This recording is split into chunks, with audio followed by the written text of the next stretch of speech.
तो ये बताऊँ, एक स्टूडेंट की अच्छी हैबिट क्या होती है?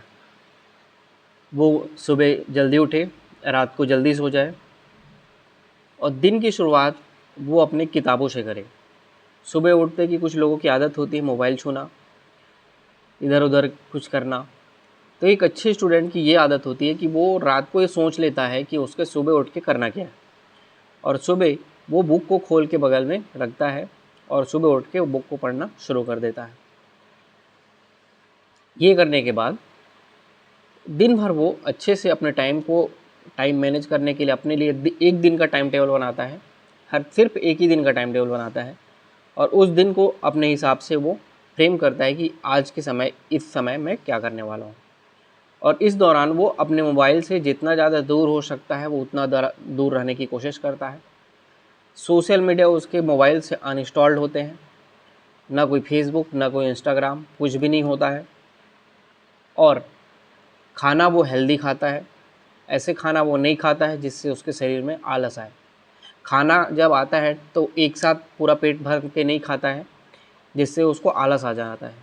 थोड़ा थोड़ा करके वो उसको खाने को भी डिस्ट्रीब्यूट करता है ताकि थोड़ा थोड़ा खाना बॉडी में जाए और बॉडी में आलस ना आए, ये करता है। और शाम को भी वो गॉसिप नहीं करता है और नेगेटिव लोगों से दूर रहता है। ऐसे लोग जो नकारात्मक एनर्जी फेंकते हैं अपने शरीर से, अपनी बातों से, उनसे वो दूर रहता है। और रात को 9 से 10 बजे के बाद तो मोबाइल छूता ही नहीं। रात को सोने से 2 घंटा पहले, अगर आप एक स्टूडेंट 11 बजे सोता है तो वो 9 बजे के बाद, और 12 बजे सोता है तो 10 बजे के बाद 2 घंटा पहले मोबाइल छूना वो बंद कर देता है, अपना नेट ऑफ कर देता है और वो अब मोबाइल नहीं छूता है।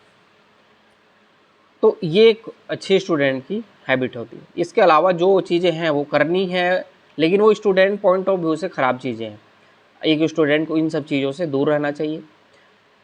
तो अभी हमारा समय है, हम एक स्टूडेंट हैं, तो हमारे लिए एक हेल्दी हैबिट बहुत इंपॉर्टेंट है। तो आप सभी हेल्दी हैबिट को मेंटेन रखिए और डेली टारगेट को कंप्लीट करिए। टारगेट के इस क्रम में पॉलिटी में आप लोकसभा और राज्यसभा पढ़ेंगे। हमारे सिलेबस में हमारे सिलेबस में लिखा भी हुआ है क्या, न्यायपालिका, कार्यपालिका और व्यवस्थापिका टॉपिक है, ये हमारे लिए लोकसभा और राज्यसभा को कवर करेगा।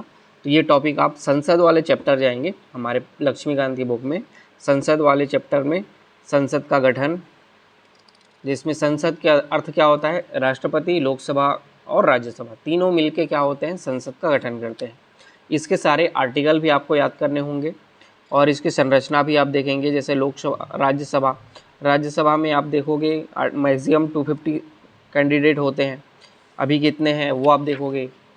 फिर आप लोकसभा में आप जब मैक्सिमम कंटेंट देखोगे, मैक्सिमम मेंबर, तो 552 लिखा हुआ लक्ष्मीकांत के बुक में मिलेगा, लेकिन इसको आप करेक्ट कर लेना, ये 550 होगा, क्योंकि 104 कॉन्स्टिट्यूशन अमेंडमेंट एक्ट 104 जो 2019 में लाया गया था, जिसमें बोला गया था कि जो दो राष्ट्रपति जो दो एंग्लो इंडियन को मनोनीत करते हैं वो अब ख़त्म हो गया। अब कोई भी मनोनीत सदस्य एंग्लो इंडियन वाला नहीं आएगा।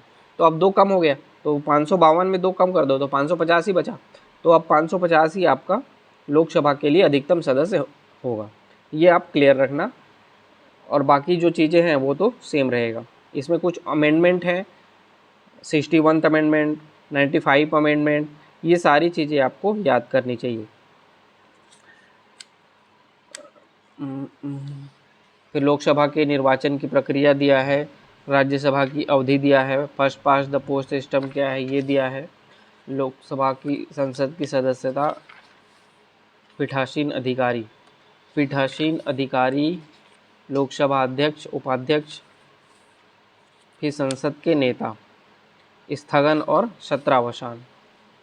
बस यहीं तक पढ़ना आप लोग, स्थगन और सत्रावसान। स्थगन और सत्रावसान के बाद आप मत पढ़ना, ये हम लोग प्रीलिम्स में पढ़ेंगे। जब हम लोग दिसंबर में पॉलिटी को फिर से पढ़ेंगे, अभी तो हम लोग पढ़ रहे हैं मेंस पॉइंट ऑफ व्यू से, दिसंबर में फिर से प्रीलिम्स पॉइंट ऑफ व्यू से पढ़ेंगे, तो उस समय फिर से ये टॉपिक, ये चैप्टर हम लोग शुरू करेंगे। तो अभी आप स्थगन और 17वां शांत तक पढ़ो। इसके बाद का जो प्रस्ताव वगैरह है, निंदा प्रस्ताव, ये सरकारी विधेयक, गैर सरकारी विधेयक, साधारण विधेयक, बजट वगैरह जो है, ये सारी चीज़ें हम लोग दिसंबर में करेंगे। तो आप ये पॉलिटी वाला चैप्टर को कंप्लीट करोगे। हिंदी में आपका पत्र पत्रिका वाला चल रहा है, तो आपको आज ख़त्म कर लेना चाहिए। कल हम लोग नया चैप्टर हिंदी का भी स्टार्ट करेंगे।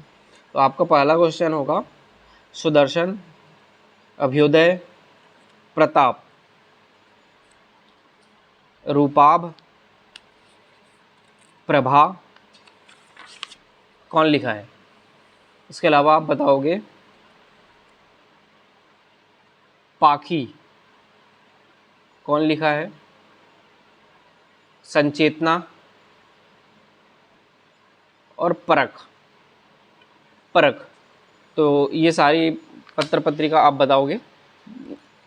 इसके बाद आपका हिंदी में पत्र पत्रिका वाला, हिंदी साहित्य काल इतिहास विभाजन खत्म हो गया। अब हम लोग देखते हैं क्या टॉपिक हमारे बचे हुए हैं, उस टॉपिक को स्टार्ट करेंगे। ये पॉलिटी का रहेगा। आज आपका सीजी हिस्ट्री का आखिरी टेस्ट होगा। जो भी बचे हुए क्वेश्चन है मैं आपको दूंगा, और सीजी हिस्ट्री आप ख़त्म करेंगे। लिख के पढ़ के जैसे करके आपका सीजी हिस्ट्री आज आपका आखिरी दिन है। तो जो पहले टेस्ट अभी 3 दिन से लगातार जो टेस्ट हो रहे हैं, उसके पहला वाला जो टेस्ट है 2 दिन पहले वाला, उसके आज कॉपी चेक करेंगे। आज आप लोग लाइब्रेरी आ सकते हो और आप लोग उसको मिलके, मौसम अगर ठीक रहा तो, जैसे अभी तो पानी गिर रहा है, अगर मौसम ठीक रहा तो हम लोग मिलेंगे और बाकी चर्चा करेंगे। बाकी उसके जो डिटेल आंसर राइटिंग के वीडियो है वो भी मैं आपको बना के दूंगा उसके मॉडल आंसर के साथ, ताकि आप उसको देखें और समझें कि इसमें लिखना कैसे है। तो आप लिख के उसको रख लें एक मॉडल आंसर के रूप में अपनी कॉपी में, ताकि आपको मेंस के टाइम, प्रीलिम्स के बाद आपको वो काम आएगा। तो एक्टिविटी में यही रहेगा। बाकी करंट अफेयर तो आप जो कर रहे होगे। प्रीलिम्स में अभी जो आप क्रेजी जी के ट्रिक का डेली देख रहे हो देखो, मेंस के लिए आप जो ओनली एस का देख रहे हो वो भी देखो। जो भी अगर कुछ क्वेश्चन थे कल मैंने आपको दिया था वो भी आपने लिखा होगा। बाकी सारी चीज़ें एज इट इज़ अच्छे से कंटिन्यू करना है। अब ये वीडियो को देखने के बाद आपका एक ही काम होता है, मोबाइल को किनारे रखिए, नेट ऑफ कीजिए और अपनी पढ़ाई को शुरू कीजिए। कल मिलेंगे एक नए टारगेट के साथ। आज के थैंक यू।